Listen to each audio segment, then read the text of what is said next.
Boa noite, colecionadores. Boa noite especialmente para você que está acompanhando ao vivo a transmissão do Colecionador Cinema. Gente, primeiramente, desculpas pelos problemas técnicos, mas acontece, né? Eu estava tentando colocar aqui no ar e não estava rolando, então assim, eu não sei o que está acontecendo. A gente só está transmitindo para o Facebook, o YouTube tá de mal conosco hoje, mas enfim, acabamos de sair de dobra e a nave Enterprise está chegando até você para o Colecionador de Cinema, como sempre, todas as terças-feiras, sempre acaba maratonando 2 episódios da série clássica de Star Trek. Hoje a gente vai falar dos episódios 24 e 25, que são 2 episódios muito interessantes, principalmente o 24, me chamou muita atenção. E eu não sei se você está reparando, deixa eu só fazer uma mudança rápida aqui, eu não sei se você está reparando, Rock, sozinho de novo, abandonado, cara, ninguém quer trabalhar nesse negócio. Segunda-feira não teve live, hoje seu Rio Marconi também não vem. Ninguém quer trabalhar, mas alguém tem que fazer esse serviço, não é isso? Então é isso, pessoal. Antes de mais nada, deixa eu colocar rapidamente aqui. Antes de mais nada, é sempre importante lembrar a vocês que o Colecionador de Cinema transmite por ambas as plataformas, menos hoje, mas a gente sempre tenta transmitir Facebook ou YouTube, por favor, contamos com o seu compartilhamento, então clica no curtir, compartilha esse vídeo, avisando que a live do Colecionador de Cinema já está no ar, e também muito importante, passa a seguir a gente nas redes sociais, porque ontem, por exemplo, não teve o Espaço HQ devido a essa questão da paralisação dos caminhoneiros, não teve como o Gilberto falar se chegar, ele mora em outro município, não tinha como ele chegar aqui, então ontem eu dei um aviso nas redes sociais, tanto no Facebook como no Instagram. Então, se você ainda não segue, é muito importante, siga o Colecionador de Cinema nas redes sociais, porque qualquer aviso, qualquer mudança de horário, a gente avisa por lá, beleza? Então é isso. Hoje a gente vai falar do episódio 24, né? Que, como eu tinha dito pra vocês, é um episódio muito importante, é um episódio interessantíssimo, que a gente vai...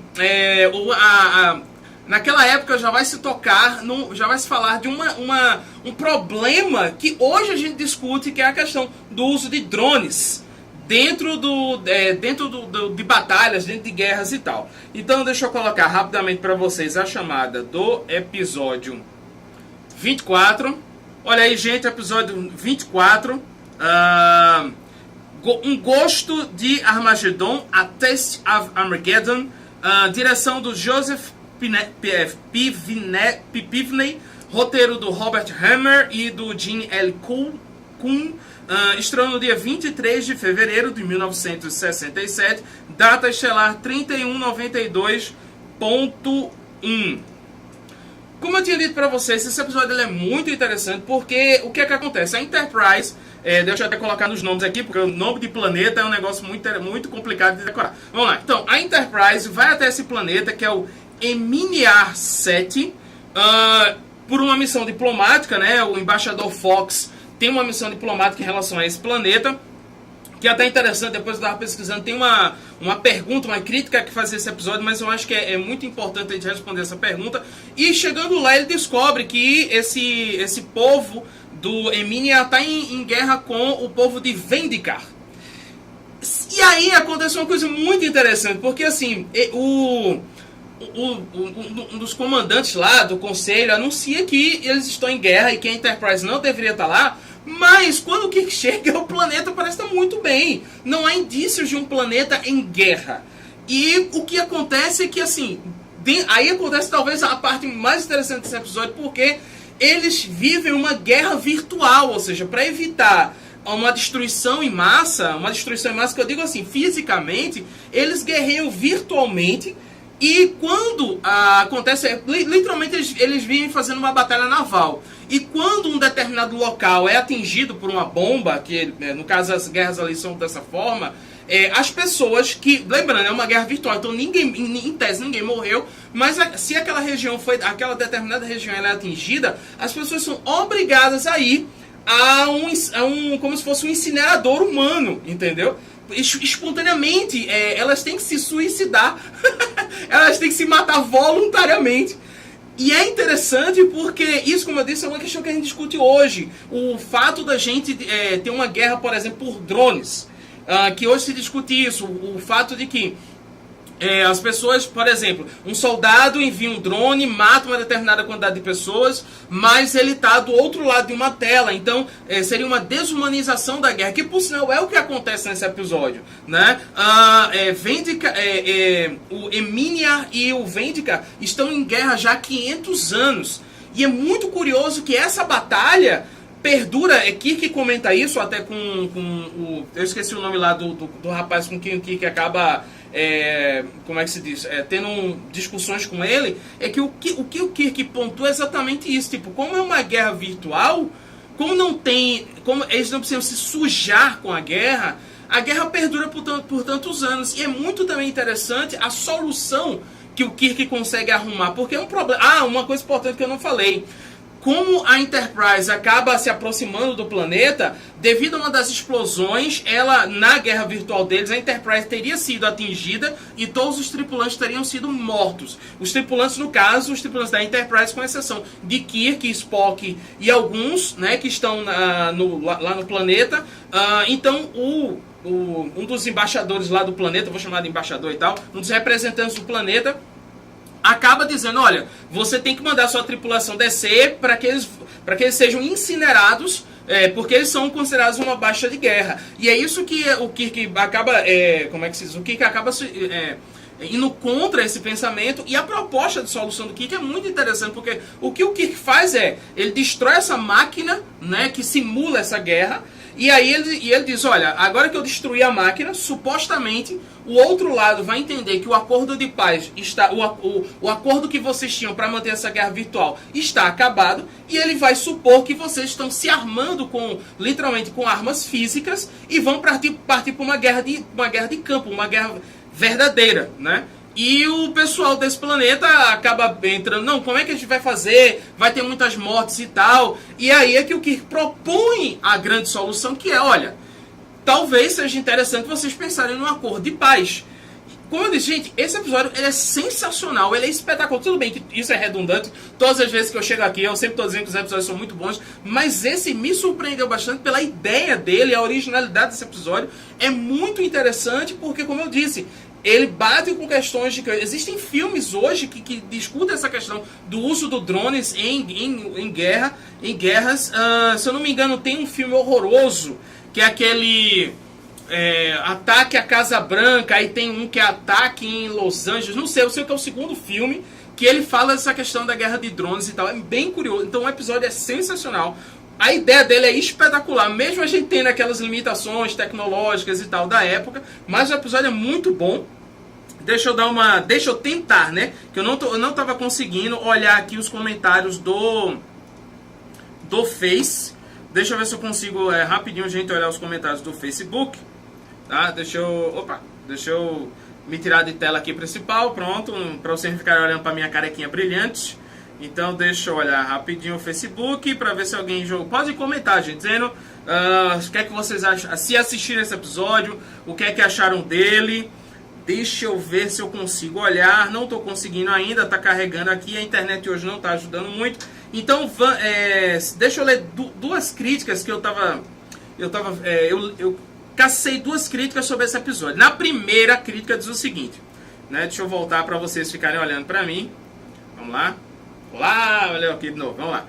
Duas críticas sobre esse episódio. A primeira que ele diz o seguinte, que a crítica partiria se o fato de Kirk ir até esse planeta não acaba sendo, ele acaba violando a primeira diretriz, né, da Frota Estelar. Que a gente até comentou no episódio retrasado, né, que o episódio passado a gente fez um especial falando dos filmes do Khan. Então no episódio retrasado a gente tinha comentado isso, que seria a primeira vez e tal, que a primeira diretriz, que no caso a primeira diretriz é que a Enterprise não pode interferir em seres, em planetas que não atingiram uma determinada tecnologia. E sempre eles usam como parâmetro a tecnologia de viagem em dobra. Então no caso aqui, será que a Enterprise não interferiu na primeira diretriz? Não, porque o embaixador... a gente tem que lembrar que nesse episódio há um embaixador dentro da Enterprise, que por sinal é bem curioso, porque a gente descobre que o embaixador tem um poder superior ao do Kirk. Então assim, o embaixador ele realmente pode mandar na Enterprise, né? É a segunda vez, por sinal, que a gente vê um embaixador interferindo no comando da Enterprise nessa série clássica, na primeira temporada. Então, como o embaixador está indo em missão diplomática, então, em tese, ele não estaria violando a primeira diretriz. E a segunda pergunta, a segunda crítica, que essa sim faz sentido, é que existe uma determinada, vamos dizer assim, uma mulher que acaba recebendo o Kirk, que é a Mia 3, né? E ela é rotulada logo no começo do episódio como morta, né? Ela é dada como morta no começo do episódio. Ela é considerada mais uma baixa de guerra, sendo que o problema é que o tempo todo ela tá na mesma sala que o Kirk e que o outro lá, que eu esqueci o nome dele, que é não sei o que, Seth. Sendo que o problema é que... meu amor, você consegue ver aí se tem algum comentário no Facebook? Não tá conseguindo ver nada. Tá, ok, então tudo bem. A minha assistente aqui, o meu amor, o amor da minha vida, está dizendo que não tá conseguindo ver os comentários. Mas enfim, só para concluir o raciocínio, então é realmente esquisito essa parte, porque ela sempre está na sala e ela é considerada uma baixa de guerra. O que em tese não faz sentido, né? Então realmente esse é um dos errinhos do episódio. Mas, cara, esse episódio, repito, é sensacional. Vale muito a pena vocês assistirem. Deixa eu ver... Pronto, eu consegui. Gente, lembrando...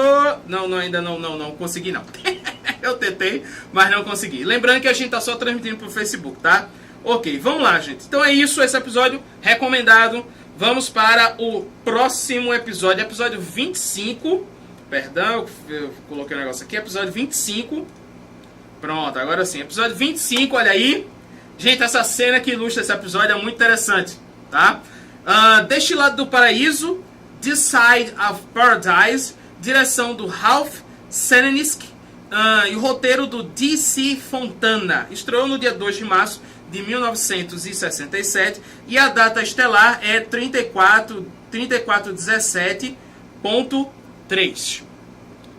Esse assim, comparado com o anterior, esse episódio é um pouquinho mais fraquinho, mas ele traz uma informação que eu achei muito preciosa, né? O que acontece? A Enterprise, novamente, deixa eu consultar aqui minha pauta para não errar os nomes. A Enterprise vai até o planeta Omicron 73, porque existe um grupo de humanos lá de cientistas de humanos lá naquele planeta, que já se passou 3 anos e a Enterprise acaba sabendo que eles já deveriam estar mortos por causa de uma determinada radiação, que pelo que deixa o episódio, pelo que a gente entende do episódio, eles não sabiam dessa radiação até chegar no planeta. Então, a Enterprise vai lá, no caso, para só averiguar, né? E chegando lá, eles descobrem, para surpresa, que todos, na verdade, estão vivos. E lá existe a Leila, que é uma antiga namorada do Spock. E aí é essa Leila que acaba revelando pra gente o motivo pelo qual todos estão vivos. Existe uma determinada planta que ela lança um esporo, e esse esporo invade a corrente sanguínea e deixa a pessoa... ela cura esse esporo, é importante dizer isso, esse esporo ele cura todo tipo de doença no corpo da pessoa, mas ao mesmo tempo faz a pessoa ficar calma, serena, tranquila, literalmente como se a pessoa vivesse no paraíso. E é interessante porque lá no finalzinho o Kirk diz uma frase que eu acho que ilustra bem esse episódio, que ele diz assim: nós seres humanos fomos expulsos 2 vezes do paraíso. Uma, né, o paraíso bíblico, e outro o paraíso desse episódio, porque no final do episódio o Kirk descobre que vários tripulantes, na verdade toda a Enterprise é infectada, menos o Kirk. O Kirk é infectado, mas como ele está lá em cima na Enterprise, ele acaba resistindo porque ele tem um excesso de raiva. E ele percebe que é a raiva que anula o efeito dos esporos. Então esse episódio, sim, aí o que acontece? Quando o Kirk descobre esse ponto, que somente você ter raiva que anula o efeito do esporo, a primeira atitude de Kirk é chamar, trazer o Spock, que está lá no planeta, apaixonadíssimo pela Leila. É muito engraçado esse episódio que ela diz. A gente vê o Spock feliz, sorrindo, cheio de emoções. Por exemplo, tem uma cena muito engraçada onde o Kirk, ainda no planeta, tenta entrar em contato com o Spock. O Spock é o primeiro afetado, pelo que a gente deixa crer no episódio. O Spock é o primeiro afetado pelos esporos. Aí quando o Spock ele atende, ele fala assim: que é? Então assim, não faz parte como é que se diz? Da humanidade, das características do Spock responder, que também é grosseria. E aí faz: o que é? E aí Kirk faz: Spock, você está bem? E aí quando o Spock acaba respondendo, ele diz: olha, Spock, então eu preciso de você aqui. Ele: capitão, não vai ser possível, tal. Enfim, e aí o que acontece? Voltando para o que eu estava explicando. Então o Kirk, quando ele consegue se livrar do efeito dos esporos, ele pensa: não, vamos fazer ele pensa consigo, eu vou trazer o Spock, mas o problema, aí é interessante isso, foi isso que eu comentei na live passada, e nesse episódio quem fica sabendo disso, o Kirk diz, gravando o diário, né, ele diz assim, olha, o problema é que o Spock, por ser um vulcano, ele tem uma força sobre-humana, e eu não sei o que vai acontecer no meu conflito porque ele tem que provocar o Spock, né, ele tem que despertar uma raiva no Spock. Então eu não sei se eu vou sobreviver a um conflito com o Spock. E é o que acaba acontecendo, no sentido de que ele consegue irritar o Spock, então o Spock realmente quase que mata o Kirk, mas no último momento ele desperta e aí os dois começam a tentar tramar, né, para que eles possam resgatar a tripulação da Enterprise. Como eu disse, eu achei um episódio mediano, assim, em relação... A ideia dele é muito boa, mas é um episódio muito mediano, não acontece muito mais do que isso. É só interessante também ver o McCoy contaminado pelos espaço, é muito divertido também. Mas assim, duas curiosidades. A primeira é que existe um personagem, né, que é o Elias Sandoval, que é o que comanda o grupo que está nesse planeta. O ator que fez o personagem, que é o Frank Overton, ele morreu pouquíssimos dias após a gravação desse episódio, né? É assim, triste e curioso ao mesmo tempo. E a outra coisa é que, assim, é interessante a gente perceber que o ritmo de série naquela época era um ritmo diferente. Ou seja, eles não se preocupavam muito com a questão de uma linha coerente, fazer um universo coerente, porque, assim, como eu disse, o Sporos, ele cura a pessoa. Mas isso é esquecido depois disso, entendeu? Ninguém mais retoma esse ponto, porque, assim, ele podia usar os Sporos. O McCoy, por exemplo, podia pegar alguma planta, converter no medicamento, ou eles podiam até contaminar uma pessoa que estivesse gravemente ferida, com alguma doença muito grave, com os esporos, e quando a pessoa melhorasse, era só fazer raiva a ela para ela voltar. Porque assim, é só fazer raiva, não tem nenhum efeito colateral, pelo que deixa crer. E isso é esquecido ao longo da série, entendeu? Então esse episódio, novamente, esse episódio é assim, um pouquinho inferior ao primeiro, mas não deixa de ser interessante, tá bom? Bem, pessoal, é isso. Como eu tô sozinho, eu não vou me estender demais, né? Como eu disse, a gente tá só transmitindo pro Facebook, a gente tá com uma certa estabilidade aqui na conexão. A gente tá só transmitindo por Facebook. Já já eu subo de novo. Já já eu vou acabar subindo esse vídeo para o YouTube. Também não tô conseguindo ver os comentários, então se você comentou, me perdoe, não tô com raiva de você, tá?